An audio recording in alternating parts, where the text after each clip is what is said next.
अद्भुत।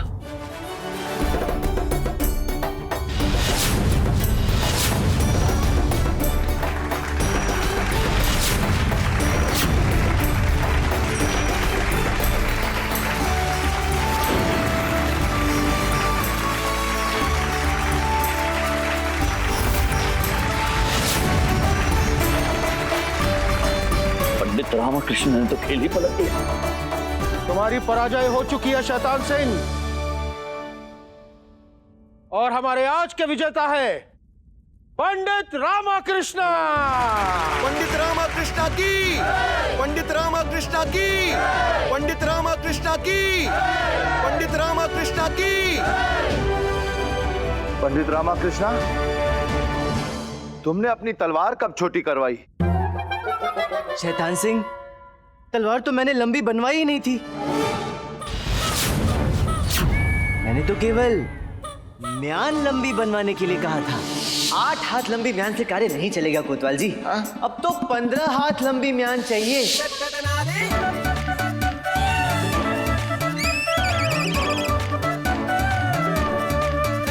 किंतु तुम योद्धा होते हुए ये कैसे भूल गए कि तलवार वही उपयोगी होती है जो समय पे उपयोग में आ सके। किंतु हथियार की होड़ में तुमने अपनी तलवार इतनी लंबी करवा ली कि समय पर म्यान से निकले ही नहीं, और तुम पराजित हो गए। इसे कहते हैं बैल बुद्धि।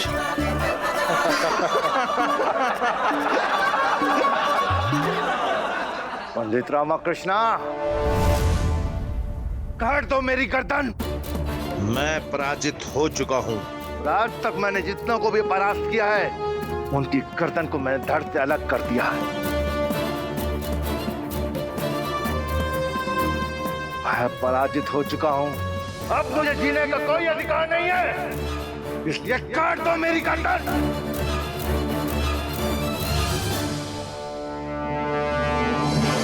शैतान सिंह, विजय के मद में तुम्हें यह स्मरण नहीं रहा कि लोगों की गर्दन काटने से सच्ची विजय प्राप्त नहीं होती।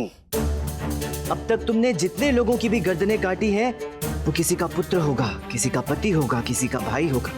उनकी मृत्यु से जाने कितने लोगों के जीवन में जो कमी आई है, क्या तुम वो कभी भी पूर्ण कर सकते हो? नहीं कर सकते ना?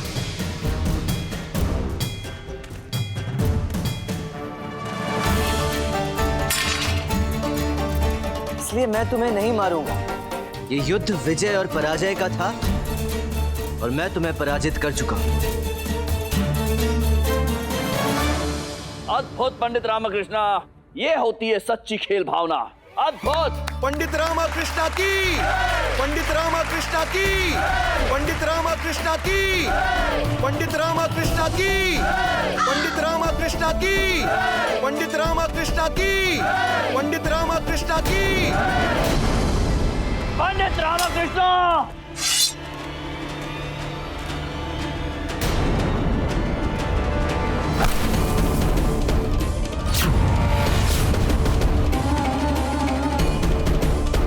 पंडित रामकृष्ण, ये तलवार विजयनगर की ये धरती में हमेशा इसी प्रकार गड़ी रहेगी। आप सच में एक वीर योद्धा हैं।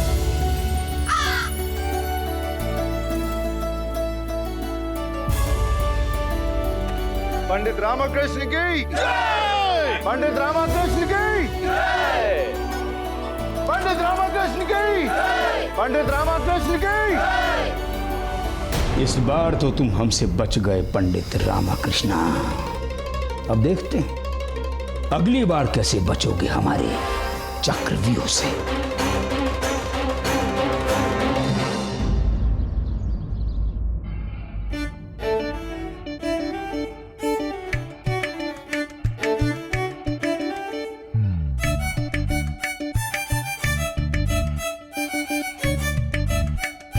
हे माँ, अम्मा, ये इतना अकड़ के क्यों बैठे हैं? ये शैतान सिंह को हराने की अकड़ है। सेवा के पश्चात ही जाएगी। परंतु अम्मा, आपके रहते इतनी अकड़?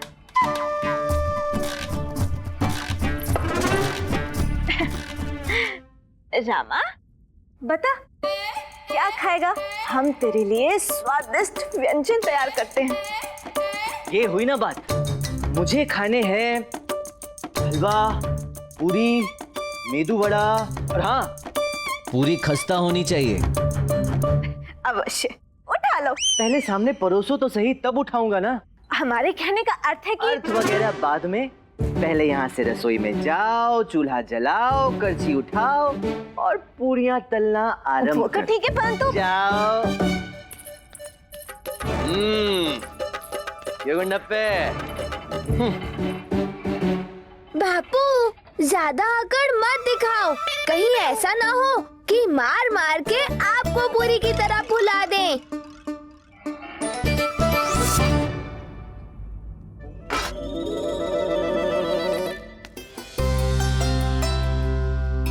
ग्रहण कीजिए महाराज। महारानी जी, अब महाराज, महारानी तिरुमलम्बा, आप? महाराज, हमने आपके लिए स्वादिष्ट रक्तवर्धक करेले का पुलाव बनाया है। ये देखिए महाराज। आहा, सुगंध तो अच्छी आ रही है।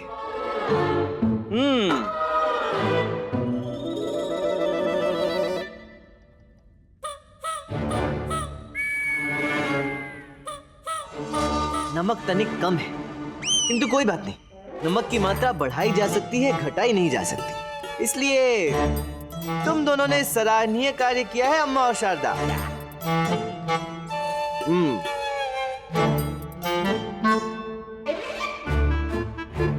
किंतु ये क्या, तरकारी में घी की मात्रा कम? इस घर के मालिक, अष्ट दिग्गज, मुख्य सलाहकार और बस इतना ही। पता है कि तरकारी में घी की मात्रा कम कैसे है? वो क्या है ना कि घी समाप्त होने वाला था, तो जितना भी बचा था हमने इस तरकारी में डाल दिया। वो क्या है कि अब कल शाम को जब जाएंगे तो घी, अर्थात कल संध्या को जब हम बाजार जाएंगे तो घी लेते आएंगे। शारदा, ध्यान रखा कर। क्षमा करें अम्मा, आगे से हम ध्यान रखेंगे। ठीक है, जाओ घी का पात्र लेकर आओ। हम सत्य कह रहे हैं, घी समाप्त हो चुका है। मैंने कहा घी का पात्र लेकर आओ। लेकर आते हैं।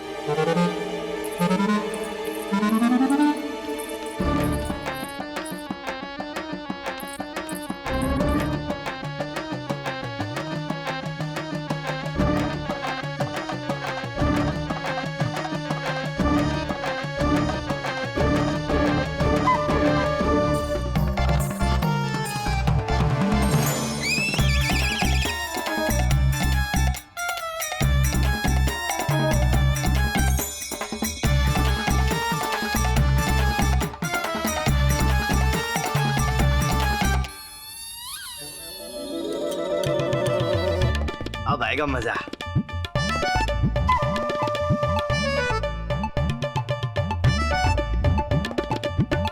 तुझे क्या हुआ? मुझे क्यों ऐसे घूर कर देख रहा है? लामा, मुझे तेरे तो बुद्धिमान बनना है।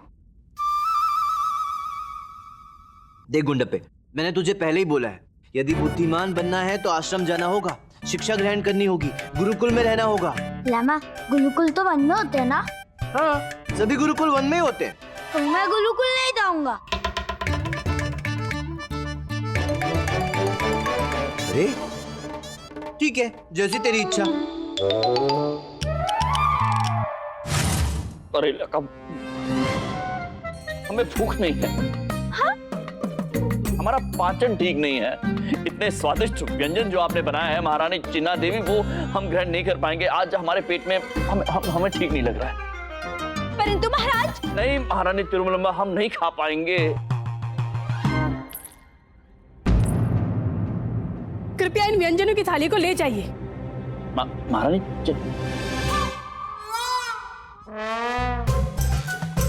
महाराज को महारानी तिरुमलम्बा का भोजन नहीं ग्रहण करना था, इसी कारणवश हमारा भोजन भी नहीं ग्रहण कर पाए। महाराज जी। महाराज, हम आपसे कुछ कहने के अभिलाषी हैं। अवश्य, कहिए। महाराज, हम आपसे महारानी तिरुमलम्बा की ओर से एक प्रश्न पूछना चाहते हैं। पूछिए पूछिए। अवश्य पूछिए। महाराज, यदि आप उस प्रश्न का उत्तर नहीं दे पाए तो आपको पूर्ण सप्ताह महारानी तिरुमलम्बा के हाथों से बने स्वादिष्ट व्यंजनों का सेवन करना होगा।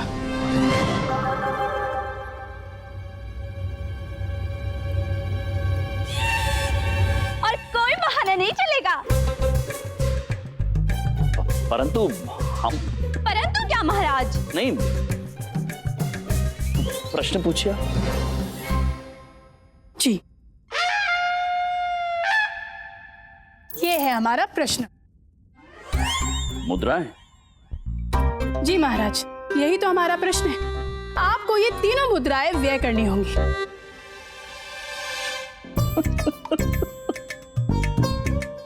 बस केवल इतना ही करना है? इसमें कौन सी बड़ी बात है? प्रथम मुद्रा आपको इसके लिए व्यय करनी है। इसके लिए? किसके लिए? इसके लिए का ही तो पता लगाना है महाराज। प्रथम मुद्रा इसके लिए, दूसरी मुद्रा उसके लिए और तीसरी मुद्रा किसी के लिए भी नहीं व्यय करनी है आपको। जी? इसके लिए, उसके लिए, परंतु किसके लिए? कोई नाम तो होगा, कृपया नाम बता दीजिए। क्षमा कीजिए महाराज, इसके लिए और उसके लिए का कोई भी नाम नहीं है। कोई नाम नहीं? चलिए समझ लीजिए कि हमने इसके लिए और उसके लिए को ढूंढ लिया और उनके लिए ये मुद्राएं व्यय कर दी, परंतु जो तीसरी मुद्रा है वो किसी के लिए भी व्यय नहीं करनी है, तो हम वो मुद्रा किसके लिए व्यय करेंगे? महाराज, यही तो पहेली है जिसका हल आपको ढूंढना है और आपके पास मात्र 1 दिवस है। महाराज, महाराज, हमें वन जाने की आज्ञा दीजिए। आपके लिए भोजन की व्यवस्था भी तो करनी है। प्रथम दिवस हम आपके लिए गुफाओं में उगे जंगली कुकुरमुत्ते का पुलाव बनाएंगे। हम शीघ्र आते हैं।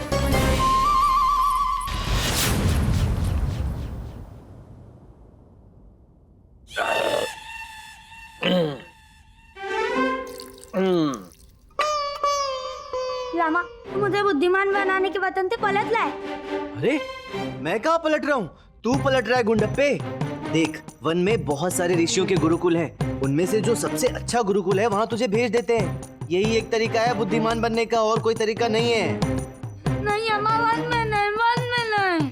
कोई बात नहीं गुंडप्पा, तुझे वन वाले गुरुकुल में नहीं जाना तो कोई बात नहीं। रामा, तू विजयनगर में एक गुरुकुल खुलवा दे। गुरुकुल खुलवा दे? मैं कैसे खुलवाऊं?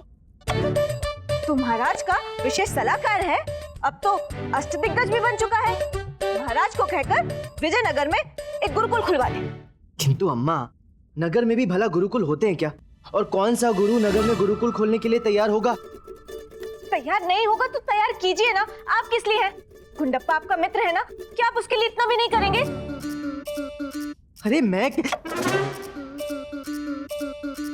ठीक है, हाँ। गुंडप्पा की तरह ही न जाने कितने बच्चे वन के भय के कारण शिक्षा ग्रहण नहीं कर पा रहे होंगे। यदि नगर में गुरुकुल खुलेगा तो सभी बच्चे शिक्षित हो जाएंगे। मुझे कुछ करना होगा।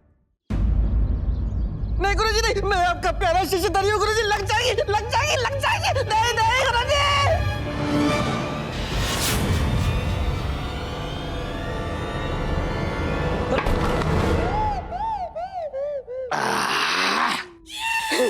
मैं बच गया गुरुजी, मैं बच गया।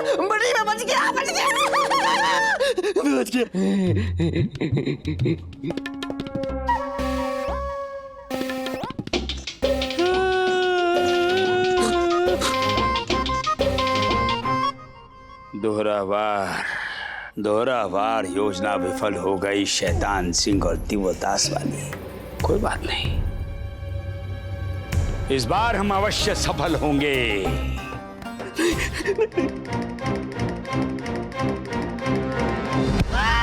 महाराज, हम आपको एक शुभ समाचार देना चाहते हैं। जी कहिए महामंत्री जी। महाराज, इस वर्ष फसल की पैदावार बहुत अच्छी हुई है। राजकोष में पिछले वर्ष की अपेक्षा इस वर्ष दुगना धन एकत्रित हुआ है महाराज। अच्छा, ये तो अत्यंत ही शुभ समाचार है। अवश्य गुरुवर, और तो और महाराज, इस वर्ष फसल इतनी अच्छी हुई है, और खास करके करेले की। हमने आपके लिए स्वादिष्ट रक्तवर्धक करेले का पुलाव बनाया है। महामंत्री जी, करेले और भिंडी के अतिरिक्त और कोई मुद्दा हो राज दरबार में तो कार्रवाई आरंभ कीजिए आप। क्षमा चाहते हैं महाराज, जो आज्ञा। महाराज, हम ये कहना चाहते हैं। महाराज, आइए आइए आइए आइए पंडित रामाकृष्णा जी, आज पुनः विलंब। क्षमा चाहता हूँ गुरुवर, वो बस कीजिए पंडित रामाकृष्णा, आपके ये प्रतिदिन के बहाने सुन सुनकर हमारे कान पक गए हैं। हमारा कहने का तात्पर्य है कि महाराज के कान पक गए हैं। हम एक बात नहीं समझ पा रहे हैं पंडित रामाकृष्णा, आपके गुरु ने आपको सब पाठ पढ़ाए, परंतु सबसे आवश्यक पाठ समय की पाबंदी का पाठ नहीं पढ़ाया। पंडित रामाकृष्णा, समय बड़ा बलवान होता है, जो उसका निरादर करता है स्वयं नष्ट हो जाता है। आप अपना ही नहीं अपितु हम सबका समय व्यर्थ करते हैं। लज्जा आनी चाहिए आपको। आप सत्य कह रहे हैं गुरुवर, लज्जा आ रही है, इतनी कि लज्जा के मारे धरती में गिर जाऊं। समझ में नहीं आ रहा कि कैसे कहूं। ये कैसा उत्तर दिया इसने? महाराज, जो त्रुटियां मुझ में हैं, वो विजयनगर के बालक बालिकाओं में ना हो, इस संबंध में प्रयासरत हूं। बस इसी कारण आने में विलंब हो गया। पूर्व स्वयं को सुधारिए पंडित रामाकृष्णा। विजयनगर के बालक बालिकाओं के विषय में बाद में सोचिएगा। गुरुवर, विजयनगर के बालक बालिका विजयनगर का भविष्य हैं। उनकी अवहेलना करना विजयनगर के भविष्य के साथ खिलवाड़ होगा। वैसे इसी संबंध में आपके समक्ष एक विचार रखना था, यदि आप आज्ञा दें तो। हम आज्ञा नहीं देंगे। नहीं, हम आज्ञा कैसे दे सकते हैं? आज्ञा तो महाराज देंगे। महाराज से आज्ञा लीजिए। ये पंडित रामकृष्णा, क्या कहना चाहते हैं आप? महाराज, मेरी अभिलाषा है कि विजयनगर के बालक बालिकाओं का भविष्य ध्यान में रखते हुए यहाँ नगर में ही एक गुरुकुल की स्थापना करनी चाहिए। विजयनगर में गुरुकुल की स्थापना? बुद्धि भ्रष्ट हो गई आपकी पंडित रामाकृष्णा। नगर के बीचों बीच भला कोई गुरुकुल स्थापित होते हैं?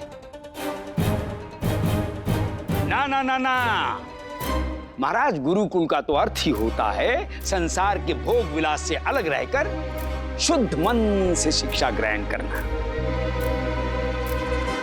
और पंडित रामाकृष्णा गुरुकुल के नियम पर ही आक्रमण कर रहे हैं। महाराज, नगर के बीचों बीच गुरुकुल खोलना नियम के विरुद्ध है। ऐसा करना अधर्म है। गुरुवर, गुरुकुल की शिक्षा का लक्ष्य ही यही होता है कि बालक बालिकाओं को संसार में जीवन निर्वाह करने के लिए सक्षम बनाएं, और गुरुकुल में शिक्षा प्राप्त करने के पश्चात वो पुनः नगर अर्थात संसार में ही लौटते हैं। तनिक विचार करें, यदि बालक बालिकाओं को संसार में अर्थात नगर में ही शिक्षा प्राप्त हो तो उन्हें संसार की समस्याओं का अनुभव होगा और वो अपने गुरुजनों से उन समस्याओं के विषय में चर्चा कर उसका निवारण करेंगे। और इस प्रकार शिक्षा प्राप्त बालक बालिकाएं अधिक बुद्धिमान बनेंगे महाराज। परंतु ऐसा कभी नहीं हुआ। हमने ऐसा कभी नहीं सुना कि नगर के बीचों बीच गुरुकुल खुला हो। महाराज, गुरुकुल तो सघन वन में होते हैं, और हमारी राय में नगर में गुरुकुल की स्थापना करना गुरुकुल की मर्यादा को भंग करना होगा।